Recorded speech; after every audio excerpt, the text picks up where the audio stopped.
What's up, everybody? Hefe Picks here for Scoop and Score Football Network, sponsored by the ATS Spot. We've made it to NFL Week 3, and we couldn't be more excited. We got a bunch of games to go through. I'm Hefe. I got Alpha. I got Big Brain in the building with me, fellas. How we doing? How we feeling? Hefe, I only got one thing to say to you, brother. You know, I'm not even going to say it. Just little G-Men New York football action. We will definitely get to that game later on. That is the Monday Night Football game this week, Cowboys-Giants. I couldn't be more excited to break that one down with your brother, BBB. How we doing? Hey, we are good. We just got off of a great weekend of football. From college to NFL, we had a lot of exciting games, and we got some more exciting NFL games this week that I can't wait to break down with you guys. Absolutely, guys. Let's get right into it, baby. We got Thursday Night Football this week. Steelers-Browns coming live from Cleveland. Last time we saw these two teams, the Browns lost an absolute breathtaking game to the Jets. It was insane how the Jets came back and won. In my opinion, if you watch the end of that game, Nick Chubb, you got to go down. You cannot score that touchdown. There is no reason to ever give the ball back to a team when you don't have to, especially when you have the game in hand. The Steelers lost a tough one to the Patriots at home. You can't blame them on that. That was just a muck-it-up type of game. You got now the Steelers on the road as dogs here. 4.5 is what the Steelers are getting plus. Alpha, what do you think in this one, man? Guys, let's first talk about this matchup. I want to first talk about the Steelers. I've gotten on here for the first 2 weeks, and I've screamed and hollered about the injuries to Najee Harris. Najee Harris is useless right now with those foot injuries, multiple foot injuries. We say it every week. Is he going to continue to be ineffective is the real question to me. That offense does not tick unless Najee is really getting going. To me, the Steelers are an underplay all season long. We cashed on them last week. We're going to do it yet again. We're taking the under 38.5. It's a very low total here, but it's going to be a very run-dominant game. We know what the offense the Browns are going to bring. They're going to pound Nick Chubb up the middle all game long. And Pittsburgh, if they want to win, they need to keep the ball. They have to control the time of possession and run the clock. So I think this is going to be a very comfortable under, another primetime under for me, under 38.5. BBB, what are you thinking about this matchup? I'm with you on the under. I think that's a good play there, but I also like the Browns in this one. It's a little bit square. It's one of the few square plays that I like this week. I just think the Steelers are too hobbled by injuries. If this was a healthy Steelers team, I would be a little more confident, backing the Tomlin trend as a dog, but I just don't think it's going to hold up in this one. I think there's too many injuries with Watt being out. I think they're going to struggle to stop this dominant run game with Chubb. So I see, just like you saw, I think this is going to be a run dominant game. I just don't think it's going to be as effective for the Steelers. And I think that Cleveland covers the short spread here after that letdown. I think if they pull that game out, we see this game closer to a -7, -6.5 spread here. And so I think we're getting a little bit of a discount since they managed to fumble that last one against the Jets. So I like Cleveland to cover at home here. Yeah, this is simple for me. Alpha nailed it. Najee Harris is not 100% healthy. 25 carries, 72 yards, 0 touchdowns rushing this year. And you know it's not good for him? The fact that the Cleveland Browns have only allowed 73.5 rush yards through the first 2 games. This rush defense, people forget, is elite. Myles Garrett is elite. I think the Browns shut down Najee Harris again. I think they make it one-dimensional. And we all know when Mitch Trubisky is forced to win a game and can't be more of a game manager, he kind of folds, man. Taking the Browns -4.5 here. I think they get the home win. And boy, do they need it after that showing last week versus the Jets. All right, guys, let's keep it moving. What do we got next?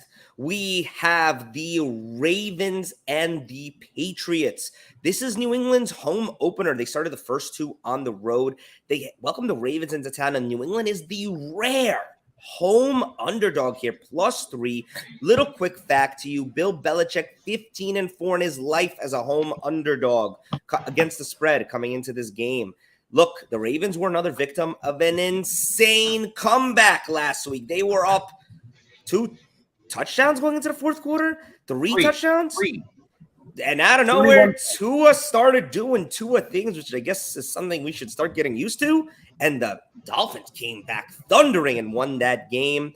Baltimore is now 1-1 at home, as are the Patriots. BBB, we'll start with you. What do you think?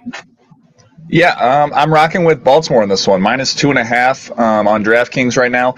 I like the spread. I think if they get up like that on this Patriots team, you're not going to see a comeback from the like they did against the Dolphins.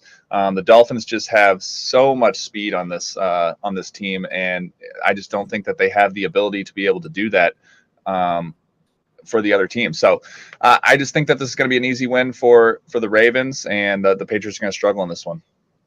Yeah, I see it the same way you do. I'm going to be taking the Baltimore Ravens on the money line. It's a little juicy. It's currently at -140 on FanDuel. The line's at 2.5 on FanDuel as well, so a little bit better odds than the 3. I don't feel comfortable taking the Ravens spread in this one, especially around the 2-3 points. This could be a last-second Justin Tucker winner, but I really do think that the Ravens will get this done. I'm very confident they at least win this game. Give me the money line, -140. F.A., what do you think? I'm opposite of you. This line is weird. This line is fishy. There is no reason the Ravens should be this close to the Patriots. These two teams have different aspirations for this year, and you can't tell me differently. I know that the Ravens just lost the game, but their offense was buzzing in that game. They lost because they just stopped playing defense and gave up way too many long shots to Tua. I think this is going to be a close game. I am not confident enough to take the Patriots on the money line, but I will buy them back up to a +3 and take the Pats at a +3. I can see this being a last-minute Justin Tucker 54-yard field goal to win it. If that is what happens, please run this back. I hope you're right, because that means the money line will cash as well. So I will take that on all accounts. All right, guys, let's keep it moving. What do we got? Bills, Dolphins. The battle of the 2-0s coming from Miami. Guys, before we get into this, let me ask you something. We've seen these two teams play both 2 games. Does the road to the Super Bowl run through Buffalo right now? Yes, I've said that before the season started. I've said it way before the season started. Buffalo has looked by far like the best team in the NFL. And there, to me, there is no question that they are by far the most talented, and they look like the best team in the NFL. Stephon Diggs was unbelievable. They didn't have Gabriel Davis. They didn't miss a beat. They didn't miss a beat without Gabriel Davis. So, I mean, there's not much you could say about Buffalo right now that it's a negative, except for the scary injury we had in the second half in that game. That was crazy, but glad to see that the player's all good. I forget what name of the player is, but it was a scary injury in that one. He was very, very scary. BB, let me ask you a different question. Miami, they're 2-0 here. Are they a threat, a Super Bowl threat, or is this just 2 games with a new offense that nobody can figure out with new schemes?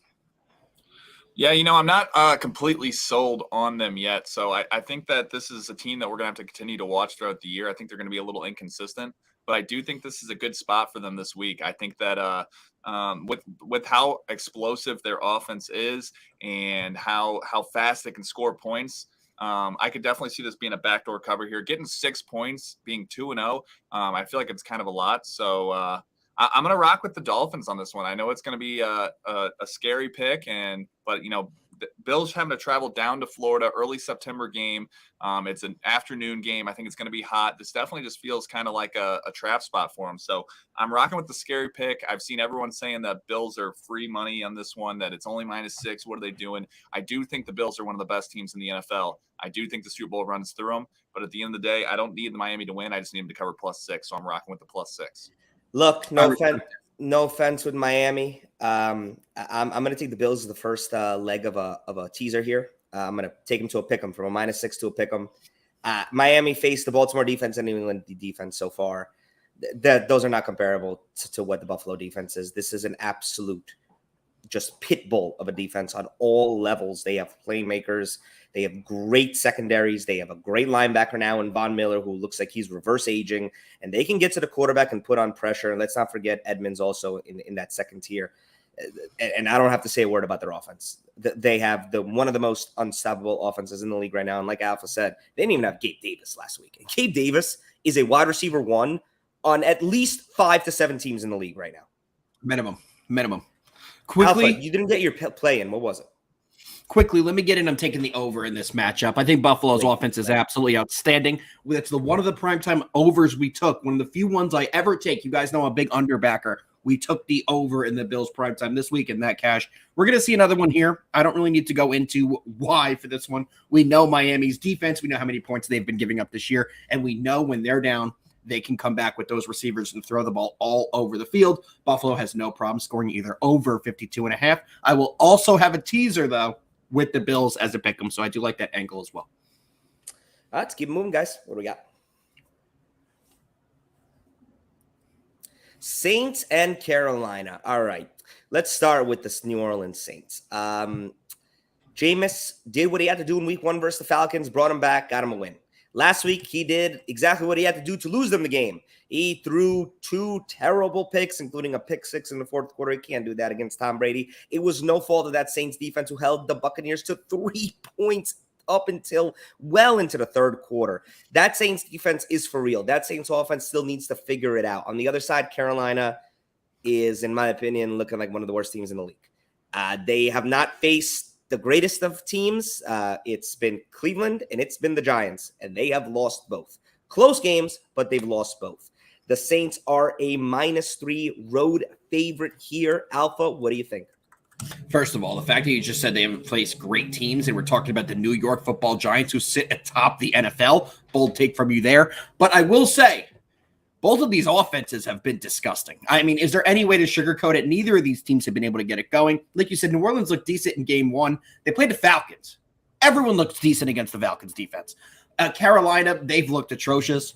Christian McCaffrey, where are you? We really haven't seen anything from him or really anything from that offense. Give me the under 40.5, another slop fest in this one. I don't think either team is really going to get the offense going. Hefe, I know last week you got to see firsthand how great that New Orleans offense is. You were at the game, so I'm sure that you can understand why I am taking the under in this matchup. Yeah, absolutely. BBB, would you take a total in this one on the side? If I had to take a total, I definitely like the under on this one. I think that the Panthers are going to struggle to move the ball against the Saints offense. That being said, I am going to rock with the Panthers plus the 3 points in this one. I think this is a kitchen sink spot. This is, they're 0-2 against the spread and straight up. It's a divisional opponent at home. Teams that are 0-2 against the spread to start off and go into week 3 hit at over 67% in week 3. So this is when everyone wants to fade the Panthers. A lot of people were on them the first 2 weeks. So I think a lot of people are going to fade them. I think this is going to be a tight game. I think both teams are going to really struggle to move the ball. The Saints are very banged up. Jameis played with, as you know, multiple broken ribs last week. Kamara wasn't able to go. This team is just really banged up on offense. I think they're going to struggle on offense, and I think the Carolina Panthers are going to do just enough to be able to either cover the spread or maybe even win this one outright. I can see it. I'm rolling with the Saints here, BV. I'm sorry. I'm going to buy it down from a 3 to a 2.5. I am absolutely not impressed with this Carolina offense. When you have Christian McCaffrey, you should maybe think about using Christian McCaffrey a little more than they're doing. He is just not putting up normal Christian McCaffrey numbers. 25 carries, 135 yards, only 1 touchdown through both games. They got to use him or should be getting 20 carries a game, not averaging 12.5. They got to use him more. And sadly, New Orleans has a great run defense. They just absolutely do. They know how to get after the runner, and where they fail is in single coverage in the secondary. I don't think Baker is going to have a lot of time to even exploit those matchups. I think they're going to try and pound McCaffrey, and it's not going to be great. I'm taking the Saints minus 2.5. All that I'm counting on is for Jameis to not have Jameis-type moments. First of all, trend from this show early so far. Hefe will not get off the New Orleans bandwagon. Nope. I believe in him. Hey, I like New Orleans. I just think this is a tough spot. I like this New Orleans team, though. I want to say one thing. Chris Olave does not look ready for the NFL. He does not look ready to run NFL routes. He does not look ready to go up against bigger secondary cornerbacks and safeties. He's getting bullied. He's too small. I think he's almost there, though. I think he's shown a lot of potential. I don't think he's going to be the guy this year or anything, but, I mean, you've seen where he can break away. I just think he's got the potential to be there. He's just not there yet. I agree. Right now, Garrett Wilson looks absolutely number one. His route running is elite. All right, guys, let's keep him moving. What do we got, man, in the back? Lions, Vikings. Guys, this is a game. Let me tell you, my favorite team right now in the NFL, other than the Giants, is the Detroit Lions.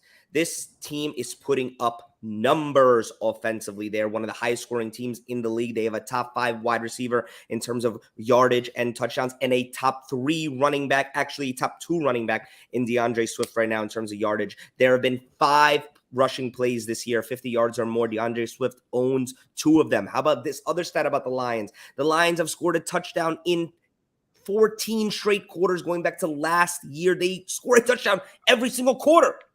Jared Goff is not the greatest, but he's doing what he has to do and working with the people he has, which right now is a great young wide receiving core and an offensive line that is finally creating holes for DeAndre Swift.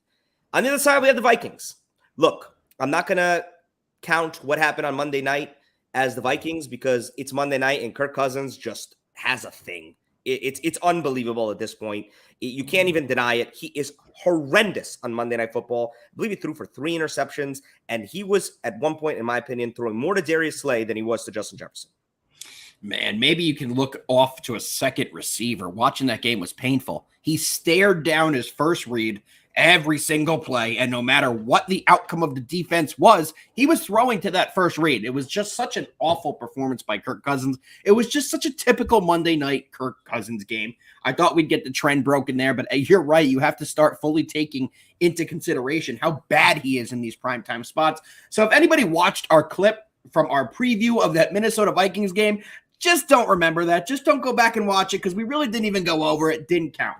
Over to this one, I said Eagles.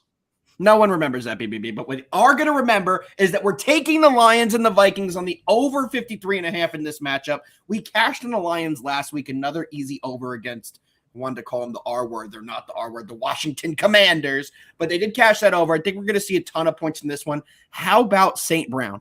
How about St. Brown? You can't stop this guy right now. He is crushing it. And like you said, DeAndre Swift is finding every single hole the O-line is blocking. But that defense is still that defense. They still are going to give up a good amount of points. Give me the over 53.5.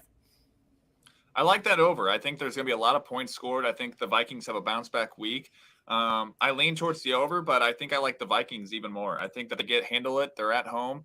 I think everyone's getting off of them now. I was on the Vikings week 1. They beat the Packers handily. I faded them week 2. They got smacked. So I feel like I have a pretty good read on this Minnesota team, and I think this is a perfect bounce back spot. I think a lot of people are going to want to fade Kirk Cousins. But, this isn't a primetime game. This is where he shines. It's your 12 o'clock early game that no one's paying attention to. That's Kirk Cousins prime time right there. That's where he shines. So I think that he comes out, he balls out. If you got guys like Justin Jefferson and fantasy and stuff like that, be ready for big days. I think that they're going to have a phenomenal day. I think points are going to be scored at a galore. So I'm taking -6, and I think this thing flies over the total as well.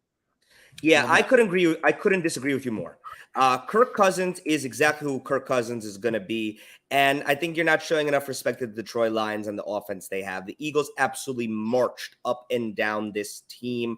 I don't want to talk about what happened in week 1. Aaron Rodgers just was still, on hallucinogens. He wasn't ready. Week 2, he came out. He was ready. Now in week 3, you have the Detroit Lions team, which is offensively elite right now. There's no other way to say it. They are in the top 3 in points scored as an offense. Minnesota is going to struggle to keep up with that. I don't think Kirk Cousins is going to go for 3 interceptions again, but I also don't see him throwing for 3 touchdowns. I love the over and the Lions in this game. I think the Lions actually could win this one outright. I'm going to have 2 official plays on this game. That's how much I love this game. I'm going to take the over 52.5, and I'm going to take the Lions +6, and I might even sprinkle a little bit on the money line. I think DeAndre Swift is absolutely going to run all over this Vikings defense. It will be up to Kirk Cousins to find people other than Justin Jefferson to throw to because he can't telegraph his passes like that.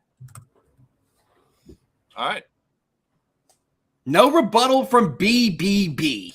Wow. What do we got next? You missed it. What do we got next? Chiefs, Colts? Chiefs, Colts. I think I'm going to go out on a limb here and say that the Colts are the most disappointing team right now through 2 games. Guys, they've scored 20 points.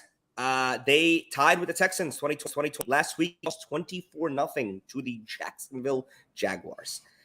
I'm starting to think something's going on in Indianapolis, and I'm starting to want to blame the coaching staff. Phillip Rivers, Carson Wentz, now Matt Ryan, and nobody can get it freaking done in that city. I don't know what it is. They have a good team. They have the best, if not one of the best running backs in the league, solid wide receiving core, and a good defense, but they can't get it done. The offense looked horrible last week. They didn't look that great in week 1. Now you're home. You're welcoming one of the best offenses in the National Football League into your stadium. It's a -6.5 line. You're +6.5 at home, it's disrespectful, but you earned it. I think a lot of people are questioning the Colts, how good they are in every asset. How about you, BBB? What do you think? You going to be contrarian in this one? This is a hard one. This is a hard one because I think this one screams contrarian. I don't want to touch this spread. I think the Chiefs should win this one, but this is a buy low in a desperation spot. It's their home opener. Like you said, this team has talent. They just have not been able to click. So I think that the Indianapolis, this is definitely a backdoor spot. They've kind of had Kansas City's number in the past too, and especially in comeback fashions before. So I think that this could definitely be a Colts spot here. So I think you take the Colts plus the 6.5, and I think you sprinkle on the money line here, a little plus 230 action.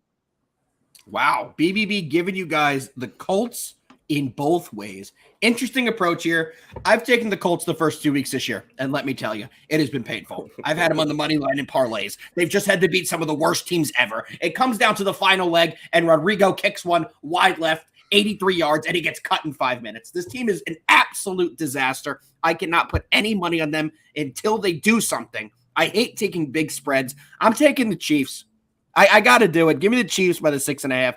They're going to win this game by 30. The Colts have been that bad that I just don't think they can get anything going. And Matt Ryan looks like he's washed. I know Hefe said they've had Phillip Rivers, they've had Matt Ryan, they've had Carson Wentz. Stop getting old, done, or bad quarterbacks to run your playoff caliber team. Build through the draft one early, sign a younger quarterback, spend the money. Stop putting out quarterbacks that are either washed or really bad, and maybe you'll be decent. Jonathan Taylor, 40 carries, 215 yards, and 1 touchdown through 2 games. You got to do better than that, man. You got to do better than that. They have to force feed him. And I mean, he's averaging 20 carries a game, but he's got to do better than this. Matt Ryan, 547 passing yards, 1 touchdown, 4 interceptions. Matt, did you forget how to throw a football on your plane ride from Atlanta to Indianapolis? Because you got to remember, I need to see it from this team. This team is really struggling, and the Chiefs is not a good recipe for success to go against when you're struggling. The Chiefs are the second half of my teaser. I'm going to take them down to -0.5 point along with the Bills pick'em. That is my official teaser of the week. Bills pick'em, Chiefs -0.5 point. Indianapolis might backdoor this. Kansas City is going to win this. It might not even be close. I would be shocked if it is within a touchdown going into the fourth quarter, to be honest. But the recipe for success. How many survivor pools do you think will have the Chiefs as their pick this week? I don't know, because I think people like you are sitting there and being like, well, it's too good to be true. If I was picking any team this week to win in Survivor, I would take the Chargers to beat the Jaguars. That I'll let that out right now. That's my Survivor pick. Even after that big win last week for the Jaguars? Yeah, it's actually because of that. It's exactly because of that. If we live in a world where the Jaguars are going to win 2 games in a row against the Colts and the Chargers, then screw me. I'm out of the Survivor pool. I respect that. Yeah. All right, guys, let's keep it moving. What do we got next? Packers and the Bucks. All right.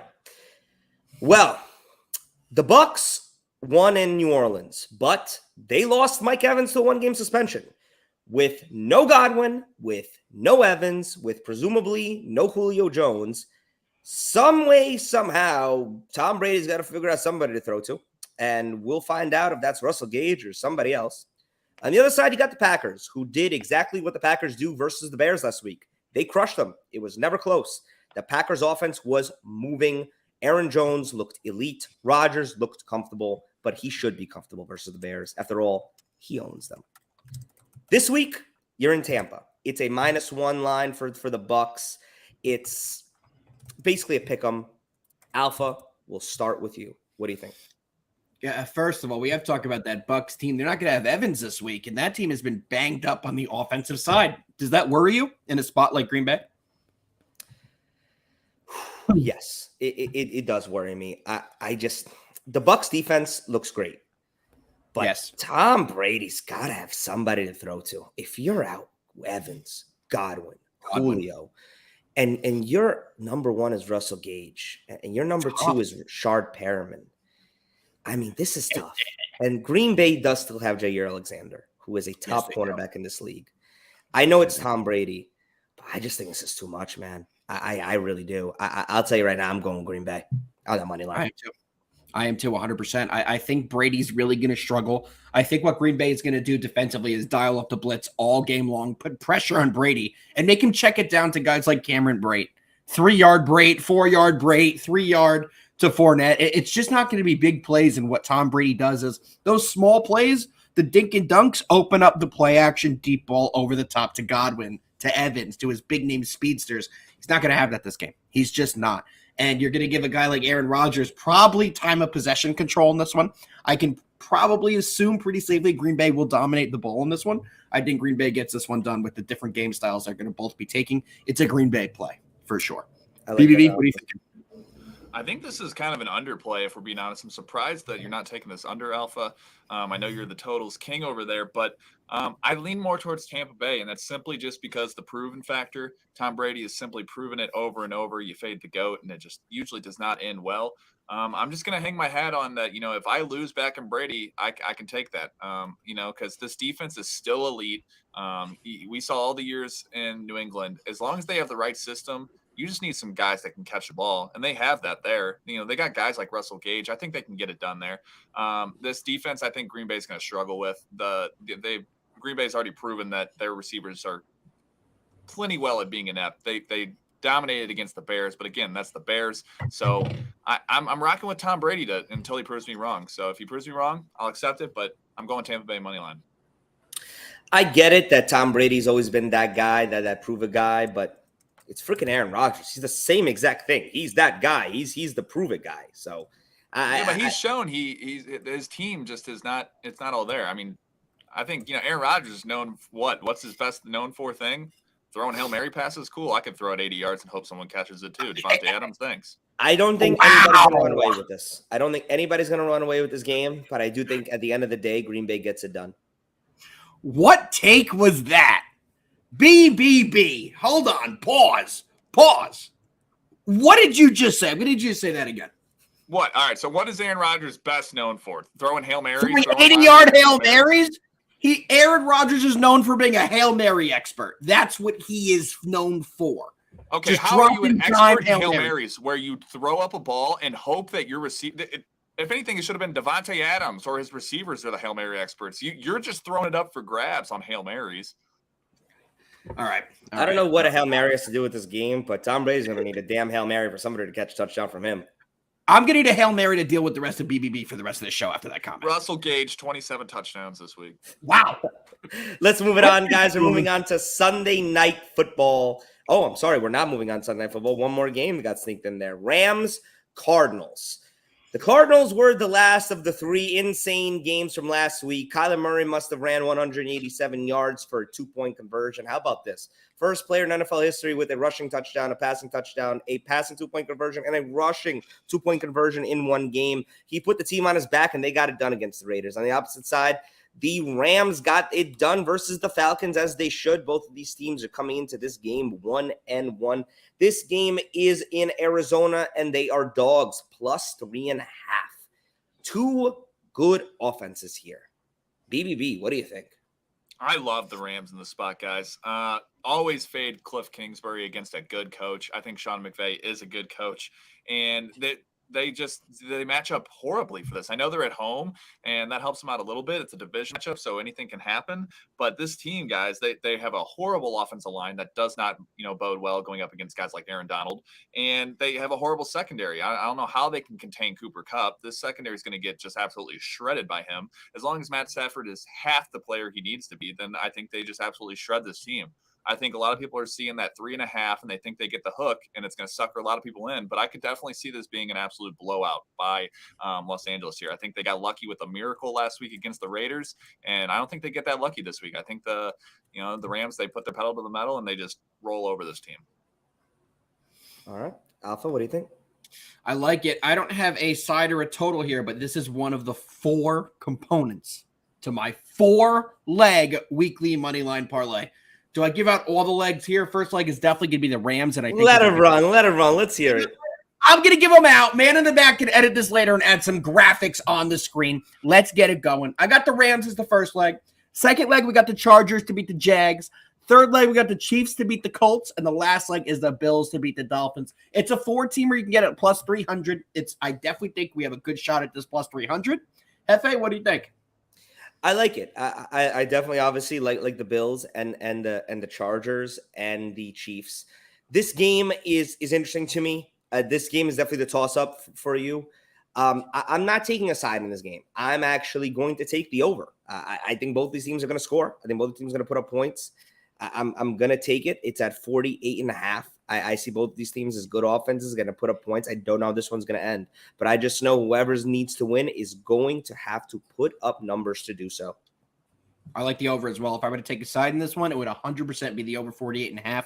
I anticipated this one being about 2 to 3 points higher.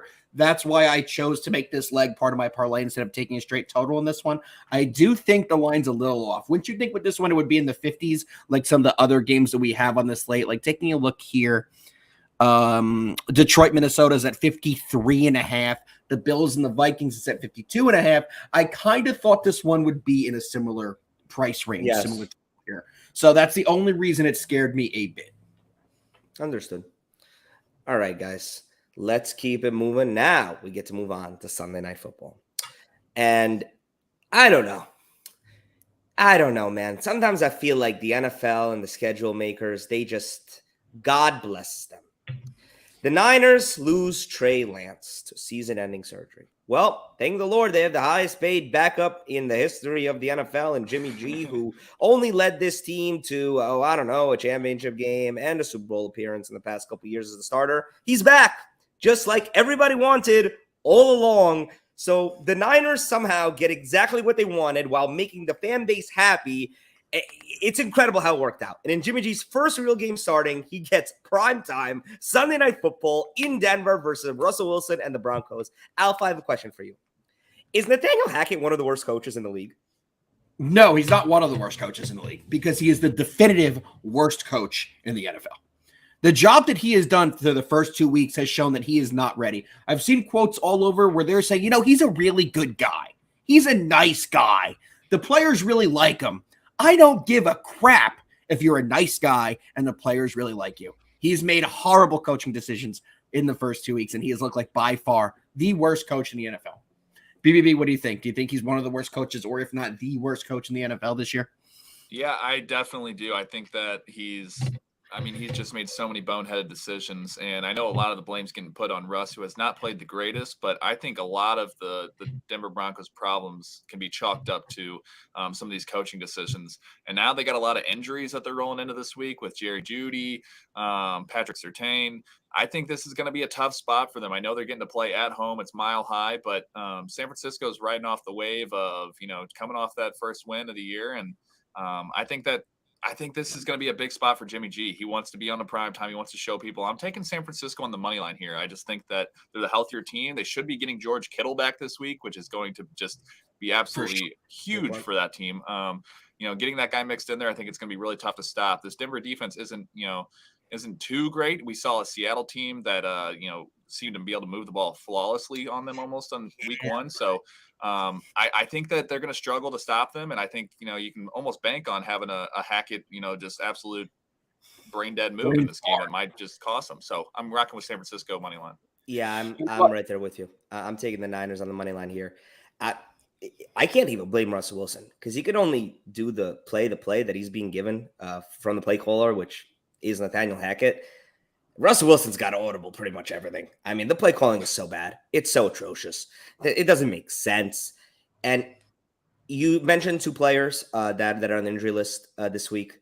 Surtain is one of the best young corners in the league. They cannot not have him on Sunday Night Football, where Jimmy G and Debo have been working together for years and have the chemistry that is one of those things where you already know where he's going to be. If Kittle plays, it's another one of those players. The chemistry between Kittle and Jimmy G is otherworldly. He already knows where it's going to be before the pass is even thrown. That wasn't the case with Trey Lance. That's a new relationship that they were building, a new trust. Now that's out the window. It's old school time, baby. We're going back to the person that brought us to the championship game and won to the Super Bowl. I love it here. I'm taking the Niners. I think you're only getting this number this low this week because it's Jimmy G's first game that he's starting. The Broncos still have a lot of offseason hype about them. I think it's going to be one of the last times that you can get a number this good. So I'm going to take the Niners on the money line here. I'm rolling with you, BB.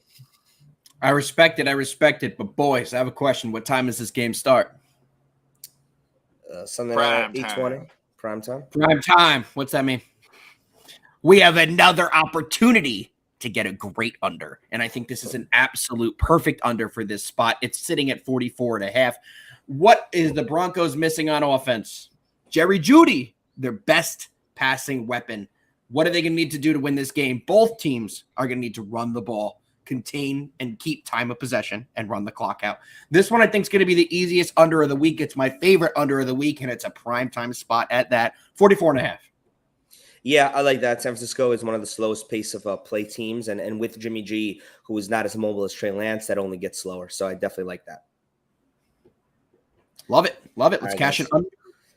All right, guys. Last game of the week, biggest game of the week. Monday Night Football coming live from Giants Stadium. The 2-0 undefeated New York Football Giants host the 1-1 Dallas Cowboys. Listen, I got to give flowers what flowers are due. The Cowboys looked great last week. They did what they had to do. They beat up on the Bengals. I have to ask you guys a question right now. Alpha, swallow your pride and answer this one truthfully. Is Micah Parsons the most important player to a team this season so far? Yes. Yeah. Yes. He's been outstanding. The guy's insane.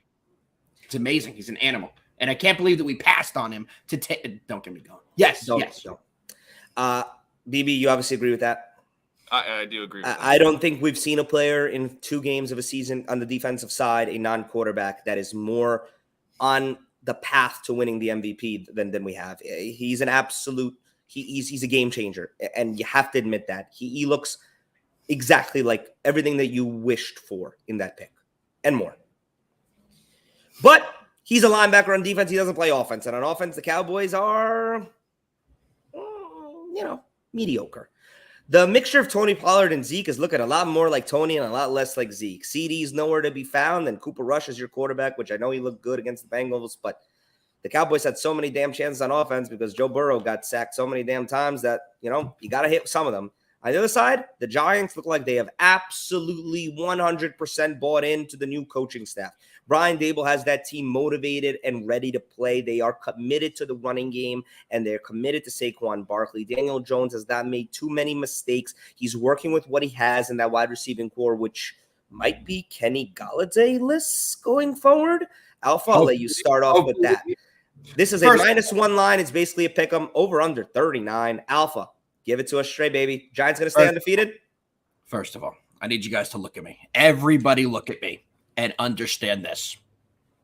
It's a bad week to be a Cowboys fan because the New York Giants are playing some good team football. They are at home on Monday night on Rosh Hashanah, and it is going to be an absolute madhouse at MetLife.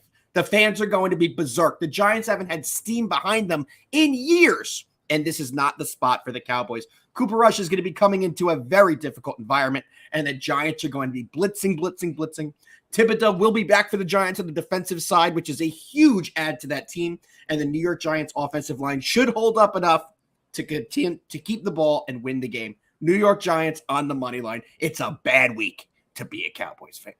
BBB, Alpha, I have a little insight here. I just want to hear what your thoughts on this are. I know it's earlier in the week, so this could change a lot throughout the rest of the week, but the betting percentages for the early bets so far throughout the week so far, 70% of the tickets are on the Dallas Cowboys this week. Does that shock you? I love that. It means teams have not bought into the Giants, or the fans have not bought into the Giants. Gamblers have not bought into the Giants. But the odds makers clearly have by what the line is set at. With what the Cowboys have on offense this week, the Giants have the defense to shut them down. And that early betting percentage makes me even more inclined to slam the New York Football Giants. I say it every week on this show. I don't bet Giants games. It's hard for me to bet Giants games. It's one of the only teams I like to watch as a fan. But putting my fandom away, this is a Giants spot in this one, 100%. The line is telling me it's the Giants. And from play and seeing the play in the first 2 weeks, it's a Giants play, in my opinion. Well, seeing the line, I agree with you. I do think it's a giant spot. I think that this is a game that they can definitely win. I think they have a pretty winnable schedule going out here. I think they have a decent shot at looking having a pretty bright outlook on this season, at least record wise, going forward. But if there was a New York Giants spot, it's this spot, and I don't mean that in a positive way. If there was a time where they could just fumble the bag here, it's going up against Cooper Rush, the Dallas Cowboys. It scares me. I like the Giants. I'm going to be going light on this week. I mean, if this wasn't the New York Giants, I think you're right. This is an absolute hammer spot. But if there's one thing the Giants do, it's in moments like this where it's, hey, we are at home. We got all this momentum. We got everything. They absolutely fumble the bag here. So I like the Giants, but I'm keeping it light, especially with it being a primetime game. I like the under as well. This seems like just an ugly game somehow. Under for sure. I think the under is definitely in play in this one. I think it's going to be a sloppy game. But the Giants want it to be a sloppy game. If it's a slop fest and it's ugly, it's exactly what the Giants want. I just want to see that 70% tickets on the Cowboys. That makes a lot of sense. Cowboys played an afternoon nationally televised game where they beat the reigning AFC champions in the Cincinnati Bengals in a game that wasn't close. Their defense looked elite. They looked fast, and Cooper Rush looked in control of the offense, and Tony Pollard looked fast. The Giants played at 1 o'clock. Nobody even watched. Nobody even saw, but they took care of business and got the win. So it's easy to see why that 70% would be. I also have a theory that the Bengals had no tape on Cooper Rush, only had one career start before yesterday. Hard to scout him. The Giants now have a full game tape to scout him. They can read his tendencies, see whose favorite wide receivers are, and get a good read on the formation. This game is going to come down to one thing and one thing only for the Giants to win, which I think they will. The ability to load that front line and keep Micah Parsons away from Daniel Jones. And then when they does get through, for Daniel Jones to get rid of the ball. This is going to be quick reads, RPOs, quick outs, quick slots. There will be rare chances for Daniel Jones to air the ball out. It needs to be quick reads, a lot of runs, lots of gadget plays, and extra tight ends on the side to keep Micah Parsons away from that backfield. I'm taking the Giants on the money line. I like it. Question for you, Hef. As a fellow Giants fan, has Daniel Jones done enough to be the starting quarterback? 364 yards, 3 touchdowns, 1 interception, 39 of 55 so far. I'm not going to pretend that the Titans and the Panthers are world beaters. Titans look horrible. Panthers look horrible. We beat both teams. I'll tell you this. He's done what he's had to do to not lose the game. And at this point, that's what's most important. Understand your role. Understand the game scheme and the flow. Don't do too much to lose. Just do enough to keep your team in it. And as long as they do that and keep committing to the run game, which is the most important thing, Daniel Jones will have his spots because it'll open up the field. It'll open up the box. And do you know what proved it to me last week? The last real play of the game. The big 3rd and long for the Giants. They called a passing play. They bootlegged Danny out. He had a somewhat open receiver 25 yards down the field. He elected to pump fake and run and get the first down and slide and secure the victory. That, to me, showed the change in Daniel Jones. It's also, I really, truly believe that the schemes, the plays called, and just the coaching staff in general on the sidelines is a complete 180 from what we've seen in Daniel Jones' entire 4-year career up until now. They have people who are actually, how about this, coaching on the sidelines, which is a new thing here for the Giants. That's important. Mid-game adjustments, important. Understanding and trusting the play call from your coach, important. It's a bad week to be a Cowboys fan. All right, guys, that does it here for week 3 of NFL. We went through all the games, all the big ones, giving you plays, giving you parlays, giving you over-unders. BBB, do I hear you got a parlay for us? Yeah, I figured since Alpha had a parlay, I think I should throw together a little 4-teamer. I'm going to have mine be a little juicier. We're going to go for a little higher number here. And starting it off, we're going to go with the Ravens money line. I think they handled business against the Patriots. And then kicking it over to the Rams, we're going with the Rams. I know that was on your parlay legs there. Like that one as well. And then we got more of a pick 'em one. Now we're getting our odds up on this one. We're going with the 49ers money line. I think they handle business as well. And then a game we didn't get to talk about, I think the Raiders, who started out 0-2, I think they're one of the best 0-2 teams, like hands down. I think they have a bounce back there in one of the toughest divisions. So that's our 4-legger there. That's sitting at about plus 800 there. So lock that in before these odds start moving because you want to get as much value as you can. Oh, plus 800? Don't worry. I'll do one better than you. I got a 4-teamer that's a plus 900 for you. We're going to go with the Chiefs. We're going to go with the Bills. We're going to go with the Niners. And we're going to go with the Detroit Lions to round it out at plus 9.5. And you add the Giants for plus 38 million, and you get rich as hell on top of it. So that's the modified Hefe 5-teamer, his real 4-teamer you got. Chiefs, Bills, Niners, Lions. That's at plus 950 odds. That's my 4-teamer, guys. Thank you, everybody, for watching. This has been Scoop and Score Football Network, sponsored by the ATS Spot. This has been our NFL Week 3 best bets. Until Week 4, gamble responsibly, people. Enjoy the football. It's a bad